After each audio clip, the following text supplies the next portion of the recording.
Hello friends, welcome once again. My name is Countryman and I'm with my new page Digital Digest. Bitcoin bitcoin bitcoin हर तरफ से खबर ही चल रही है। बिटकॉइन बिटकॉइन बिटकॉइन भाई है क्या? बिटकॉइन की बेसिक है क्या यार? ये क्या चूरन है? हर दूसरा बंदा बोल रहा है बीटीसी में इन्वेस्ट करो, बीटीसी में इन्वेस्ट करो। और बीटीसी में इन्वेस्ट करो, लेकिन बीटीसी का पता तो करो बीटीसी है क्या। बाय द वे बीटीसी से शॉर्ट फॉर्म है बिटकॉइन। बिटकॉइन है क्या? बिटकॉइन किस तरफ जा रहा है? कौन लाया? किधर से लाया? कब लाया? हुआ कहाँ से पैदा? भाई पैसा है तो किधर है? मुझे तो दिख भी नहीं रहा। दिखता नहीं है, दिखेगा नहीं तो बिकेगा कैसे? तो समझो कि दिखेगा। अच्छा जी, तो देखिए सबसे पहले होता क्या। सबसे पहले हमें ये पता होना चाहिए बीटीसी है क्या। What is bitcoin? Bitcoin is simply, आप उसको ऐसे एक्सप्लेन कर सकते थे। ओल्डेस्ट करेंसी जो पहले होती थी ना, वो बार्ट सिस्टम हुआ करता था, फिर रुपी सिस्टम आया। जैसे जैसे आप देख सकते हैं, एक इंसान है, उसने जब शुरुआत करी थी तो डॉलर्स बार्ट सिस्टम की शुरुआत करी थी। फिर आहिस्ता आहिस्ता वो डिजिटल पेमेंट्स के ऊपर आया, जैसे हम लोग कहते हैं डेबिट कार्ड क्रेडिट कार्ड। और अब ऐसी पेमेंट आ गई से आपके मोबाइल के अंदर पेमेंट्स अवेलेबल हैं, और लाखों करोड़ों अरबों बिलियन ऑफ डॉलर आपसे अपने मोबाइल में लेके घूम सकते हैं। तो इसे हम कहेंगे क्रिप्टो करेंसी। क्रिप्टो करेंसी जो है वो है क्या? अच्छा जी, अब इस वक्त जो हमारे पास मेन कॉन्सेप्ट आया है बिटकॉइन का, कि बिटकॉइन तो चलो है, बिटकॉइन रिलेट किससे करता है? बिटकॉइन जो रिलेट करता है वो करेंसी से करता है, उसका नाम है crypto currency. Crypto means, crypto का मतलब होता है हिडन। किसी भी मैसेज को जब आप हिडन कर देते हो तो वो क्रिप्टो हो जाता है। तो यानी कि यहीं से बात साबित हो जाती है कि भाई बिटकॉइन जो है या क्रिप्टो जो है वो एक ऐसी करेंसी है जिसके पीछे एक बहुत बड़ा एल्गोरिथम लगा है, जो कि क्रिप्टिक फॉर्म में है। और वो जो क्रिप्टिक फॉर्म है ना, उस फॉर्म को तोड़ना या उसको हैक करना मुश्किल होता है। इस वजह से उसकी सिक्योरिटी बहुत ज़्यादा टफ हो गई है। तो बेसिकली एक क्रिप्टिक करेंसी यानी कि एक ऐसी करेंसी जिसको बहुत ज़्यादा हाईफाई एल्गोरिथम के तहत सिक्योर बनाया गया है, उसको हम क्रिप्टो करेंसी कहते हैं। और क्रिप्टो करेंसी में मेन करेंसी कौन सी है? बिटकॉइन। पहले लोग मूव करते थे अपने पूरे एसेट्स को लेके, भाई आपने कहीं पे दुकानें ले ली, कहीं पे आपने कुछ ले लिया। अब आज के ज़माने में करेंसी जो है या आपकी वेल्थ जो है, वो सिर्फ एक मोबाइल के अंदर एक क्रिप्टिक कोड के अंदर, एक ऐसा कोड जो आपको सिर्फ एक कंपनी देती है, और उस कंपनी का लेजर है या कोई भी ऐसी चीज़ या कोई सॉफ्टवेयर है या कोई भी ऐसा वॉलेट है, उसके ऊपर एक 4 फ्रेज 8 फ्रेज या 12 फ्रेज का एक वर्ड है, और उसके तहत हम जो है उसको रखते हैं किसके अंदर? अपने एक वॉलेट के अंदर। वाह भाई वाह।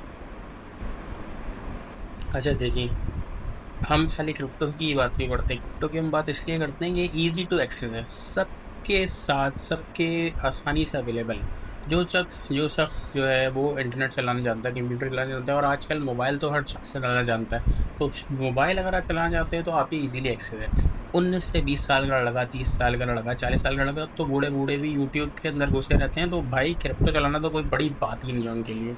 सही है जी। चीपर ट्रांजैक्शन कॉस्ट है, सबसे आसानी बात जो है ना, आप लाख करो, 10,000 करो, 20,000 करो, 10 मिलियन करो, $1 की कॉस्ट आती है, जो भी नेटवर्क, जिस नेटवर्क के तहत आप कर रहे हो। अब नेटवर्क जी है वो आगे की बात है, वो आगे समझाया जाएगा। कोई का ट्रांजैक्शन है 1 मिनट के अंदर, 2 मिनट के अंदर, 3 मिनट के अंदर, हद से हद जो है 5 मिनट के अंदर। 5 मिनट ही मैंने आपको ज़्यादा कह दिए। 1 मिनट के अंदर मैसेज आपके पास डिलीवर हो जाता है, भाई आपका अमाउंट इस एक्सचेंज से दूसरी एक्सचेंज, इस एक्सचेंज से इस वॉलेट में ट्रांसफ़र हो सकता है। सही है जी। इसके लिए बहुत ज़्यादा सही कुछ करने की ज़रूरत नहीं है। आपके नॉर्मल जो है, क्या कहते हैं, नॉर्मल चीज़ें आप रखें, अपना NIC रख लें, अपना ड्राइविंग लाइसेंस रख लें, आपकी आइडेंटिटी प्रोटेक्ट हो जाएगी। सही है जी। प्रॉफिट पोटेंशियल है। प्रॉफिट क्यों है पोटेंशियल? इसकी सबसे अच्छी बात ये है कि अभी तक इसको ग्रैब नहीं किया है। दुनिया में अगर 100% आवाम है, सिर्फ और सिर्फ 8% ने इसको ग्रैब किया है। यानी कि इसका मार्केट कैप अभी भी जो है 92% लोगों के अंदर आना रह गया है। तो सोचें ये कहाँ जाएगा। और आपने अगर आज ले लिया है तो आप ओन कर रहे हैं दुनिया को, क्योंकि this is a third generation warfare. अच्छा देखें, होता कुछ इस तरह से भाई, कि आप अगर किसी न्यू बंदे को इस बात के बारे में समझाने का बात करेंगे, जैसे आपके अब्बा हो गए, अम्मा हो गए, आपके नाना नानी हो गए, दादा दादी हो गए, नहीं मानेंगे इस बात को। भाई हमारे लिए तो दुकानें ज़्यादा मैटर करती हैं। भाई हमारे लिए जो है डिजिटल एसेट से ज़्यादा एक पर्टिकुलर फिजिकल एसेट ज़्यादा मैटर करता है। लेट्स से आपके पास गाड़ी होना ज़रूरी है भाई। भाई आपके पास जो है हैदरी में 2 दुकानें होना ज़रूरी है? नहीं भाई, तारिक रोड में 2 दुकानें ज़्यादा बेहतर है। अरे भाई सुरजानी में 2 प्लॉट लेके डाल देते, वो ज़्यादा बेहतर होता है। नहीं नहीं भाई, समझाएं तो, समझाना ज़्यादा ज़रूरी है। समझाएंगे किस तरह आप? लेट्स से लेट्स से आपके नाना नानी है, दादा दादी, काका काका, कोई भी है घर में, भाई उससे पूछते हैं कि भाई बिटकॉइन है क्या बच्चों, हमें समझाओ तो ज़रा। तो पहली चीज़, सबसे पहले जो आप उनको बताना है कि भाई ये सबसे पहले एक ऐसी करेंसी है जिसको आप डिजिटलाइज यूज़ कर सकते हैं। सही है जी। है क्या इसके अंदर, क्रैप करना इसको बहुत आसान है, सही है ना। आसानी से आप किसी भी जगह, एक जगह से दूसरी जगह लेके जा सकते हैं। ये वही करेंसी है जिस तरह पेपर करेंसी होती है, डॉलर, येन वगैरह, बस इसको आपने डिसेंट्रलाइज कर दिया। डिसेंट्रलाइज मतलब यानी कि ये कहीं भी किसी एक बंदे के हाथ में या किसी ऑर्गेनाइजेशन के हाथ में या किसी भी ऐसे बंदे के हाथ में नहीं है जो इसको कंट्रोल कर सके। नहीं, ये सिर्फ और सिर्फ डिसेंट्रलाइज सिस्टम है, कोई गवर्नमेंट ओन नहीं करती इसको, कुछ नहीं करता। आप वो सवाल ही अगर आपसे पूछें, हाँ भी कोई कंट्रोल नहीं करता, ये तो फिर कभी भी हाथ से निकल सकती है, नहीं। इसको कंप्यूटर, इसको इंटरनेट ओन करता है। जब तक इंटरनेट और डिजिटल चीज़ें इसको ओन करती हैं ना, तो कहीं ना कहीं जाने की इसकी बात ही नहीं बढ़ती, इसको पकड़ना आसान है हमारे लिए। ठीक है जी, डिजिटल मनी है, डेबिट कार्ड और क्रेडिट कार्ड की तरह ही इसको हम यूज़ कर सकते हैं। अनकन्वेंशनल मनी है, कोई भी ओन नहीं करता है। जैसे पाकिस्तानी करेंसी आपका स्टेट बैंक ओन करता है, आपका पैसा इधर से उधर जाएगा, किधर जाएगा, कितना टैक्स लगेगा, क्या करेगा, सब कुछ किसको पता होगा, स्टेट बैंक को पता होगा। तो वो कन्वेंशनल मनी होता है। तो bitcoin is an unconventional money.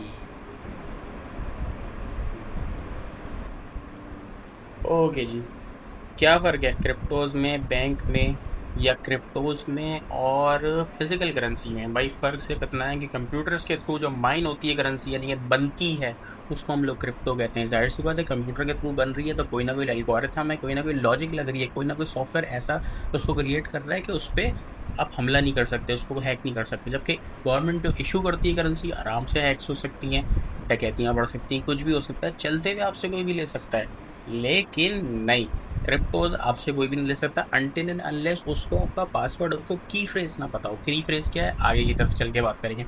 Decentralised है, कोई ओन नहीं करता, सब अपना ओन करते हैं। सेंट्रलाइज होते हैं बैंक्स।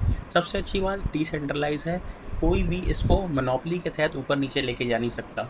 जैसे आपके बैंक या शेयर्स ऊपर नीचे लेके जाए जाते हैं, हाँ डिसेंट्रलाइज है, आराम से आप क्रिप्टोज को अपने हाथ में रख के अपने तरीके से चला सकते हैं। और सबसे अच्छी बात लिमिटेड सप्लाई है। लिमिटेड सप्लाई क्या चीज़ है? लिमिटेड सप्लाई ये है कि जितना कह दिया उतना ही बनेगा। जैसे 21 मिलियन बिटकॉइन दुनिया में बनने हैं, बस उसके आगे बनना बंद हो जाएंगे। तो उससे पहले पहले ले के रख लें। हम जो आज गुस्से में हैं या आज जो हम बात कर रहे हैं, वो इसीलिए बात कर रहे हैं कि जल्द से जल्द इन्वेस्ट करो, ताकि जो 21 मिलियन हैं वो जब बन जाएंगे उसके आगे वो मिलेंगे नहीं किसी को। जिसके पास होगा वही दुनिया का बादशाह करार दिया जाएगा। बड़े बड़े आजकल इंफ्रास्ट्रक्चर्स, बड़ी बड़ी ऑर्गेनाइजेशन, इंस्टीट्यूशन जो है बिटकॉइन में घुस रही है। क्यों घुस रही है? उनको उसका फ्यूचर पता है। तो आपको और मुझे क्यों नहीं पता? हम आपको बता रहे हैं, आप इसको ओन करें, पढ़ें, आगे चलें और इसमें अपना नाम बनाएं। वीडियो के लिए शुक्रिया, लाइक करें और सब्सक्राइब करें।